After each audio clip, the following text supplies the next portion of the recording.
இப்போதான் Delhi capitals versus Mumbai இந்தியன்ஸ்க்கான match முடிஞ்சது. Sameer Rizvi what a player guys. என்ன ஒரு கம்போஷர் காட்டுறாரு, எந்த டைம்ல அடிக்கணுமோ அந்த டைம்ல அடிக்கிறாரு. ஒரு பெரிய பவுலர் வர்றாரா, அவருக்கு ரெஸ்பெக்ட் கொடுத்து அந்த ஓவர் டீசெண்டா விளையாடுறாரு. ஒரு செம்ம பிளேயர், 22 வயசான பிளேயருக்கு இந்த அளவு ஒரு கம்போஷர், ஒரு செம்ம பிளேயரா ஒருவர் நினைக்கிற ஃபியூச்சர்ல 2024லயே சிஎஸ்கே 8.5 கோடி கொடுத்து இந்த ஒரு சின்ன பையன் மேல இன்வெஸ்ட் பண்ணாங்க.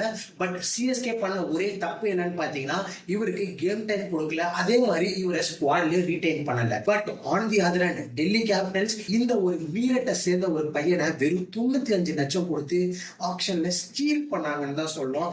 அதுக்கான ஒரு ரிட்டர்ன்ஸ் தான் ஹேமந்த் மதானி அண்ட் கோ இப்ப வாங்கிட்டு இருக்காங்க. சீசனோட ஸ்டார்டிங்ல எல்லாருமே என்ன நினைச்சாங்கன்னு பாத்தீங்கன்னா, அசுதோஷ் சர்மா தான் விளையாடுவான்னு நினைச்சாங்க. பட் அகைன் அங்க ஒரு மாஸ்டர் ஸ்ட்ரோக் பண்ணி அகைன் ஆஃப் அசுதோஷ் சர்மாக்கு பதிலா இந்த ஒரு சின்ன பையனான சமீர் ரிஸ்வியை இறக்கி இருக்காங்க. ஸோ சீசன் ஸ்டார்டிங்லேயே back to back 50s touch out. இந்த ஒரு சீசன் இவருக்கு ஒரு பிரேக் அவுட் சீசனாக இருக்கும்னு நம்பலாம்.